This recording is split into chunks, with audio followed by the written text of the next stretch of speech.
Assalamualaikum warahmatullahi wabarakatuh. We are from group 13 and in this video we will to explain about simple past future tense. Okay guys, before we go to the material, I want to introduce my team. And my name is Gadis Sangun Pitra and my partner name is Nabira Juhairia. Okay, let's go start it. Okay, for the first material, I want to explain about definition of the simple past future tense. Simple past future tense is a form of verb in English to talk about the future from the perspective of the past. This tense can be used to express an event or action that will be carried out, voluntary or planned, make estimates or prediction, and make promises in future while in the past. Oke, jadi simple future tense adalah suatu bentuk kata kerja dalam bahasa Inggris untuk membicarakan masa depan dari perspektif masa lalu. Jadi tense ini tuh dapat digunakan untuk menyatakan suatu kejadian atau aksi yang akan dilakukan dan membuat perkiraan atau prediksi dan membuat janji di masa depan pada saat berada di masa lalu. Dalam bahasa Inggris, simple past future tense juga digunakan untuk menjelaskan peristiwa yang terjadi atau dilakukan secara berulang dan telah menjadi kebiasaan di masa lampau. Jadi dalam tense ini, penggunaan kata would biasanya menunjukkan bahwa pembicara ingin sesuatu terjadi di masa depan yang mungkin ataupun tidak mungkin menjadi kenyataan. Okay, we going to explain about the pattern of past future tense. Okay, simple past future tense dibentuk dengan dua tipe. Tipe yang pertama yaitu would dan bare infinitive atau bentuk simpelnya dari verb. Dan tipe kedua itu dibentuk dari was or were, present participle going and infinitive.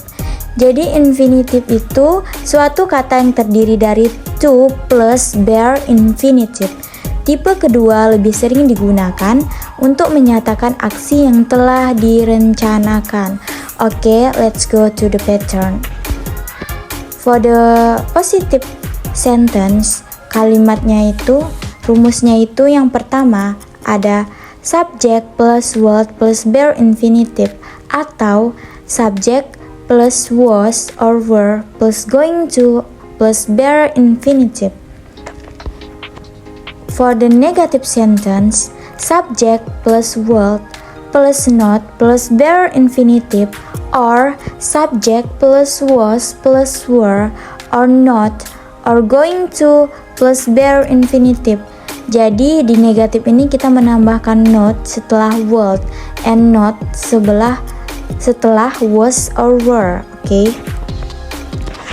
And di kalimat pertanyaan yaitu rumusnya would plus subject plus bare infinitive, dan tidak lupa juga menambahkan di terakhir itu question mark atau was or were plus subject plus going to plus bare infinitive. Okay, we're going to the example. The example for positive sentence, the first, I would buy a sport car if my parents give permission.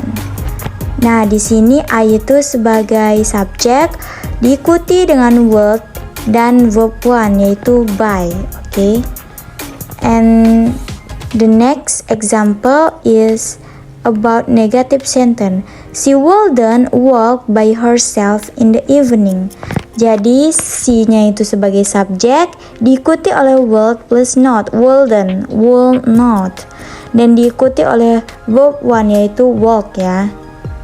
And the next for interrogative sentence. Jadi untuk interrogative sentence-nya ini would itu berubah di depan. Jadi posisinya itu would plus subject. Subjeknya itu di sini they ya.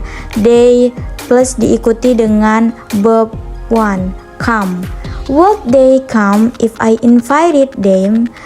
Akankah mereka datang jika saya mengundang mereka gitu ya guys. Ditambahin question mark. Okay, the next is the time signal in simple past future tense.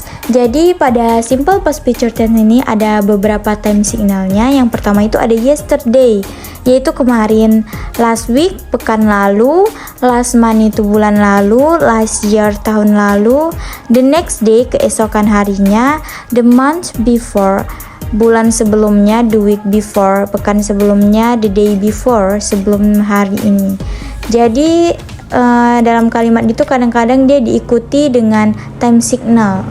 Time signalnya itu yang ada di tabel ini. Function an example of using past future tense in sentence. There are several functions of this tense that you need to know, including first, volunteer vision. Do you know the use of past future can be used to refer to an action period of volunteer right or use of would. What is an example sentence? Number 1, I knew you would prepare all the things for the meeting. The meaning is, saya tahu kamu akan mempersiapkan segala hal untuk pertemuan tersebut. Second, planning. This verb form can be used to express plans, action, was or were going to. But if applied in a sentence, number 1, they said that they were going to visit Lombok. The meaning is, mereka mengatakan bahwa mereka akan mengunjungi Lombok. Number 2, I thought she was going to enroll in the course. The meaning is, saya pikir dia akan mendaftar kursus tersebut. And the third, make a promise.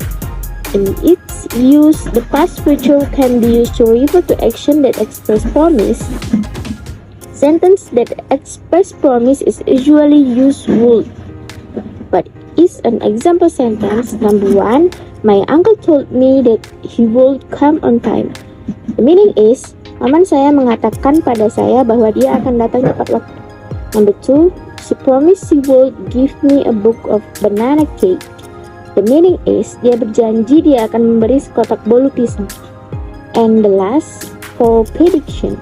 Apart of referring to planning, this tense can also be used to make prediction or assumptions. What is an example sentence? Number 1, my father had strong feeling that the weather would be warm. The meaning is, ayah saya punya perasaan kuat bahwa cuaca akan hangat. Number 2, I thought that the authorities were going to investigate all allegations of fraud. The meaning is, saya pikir otoritas itu akan menyelidiki semua dugaan penipuan.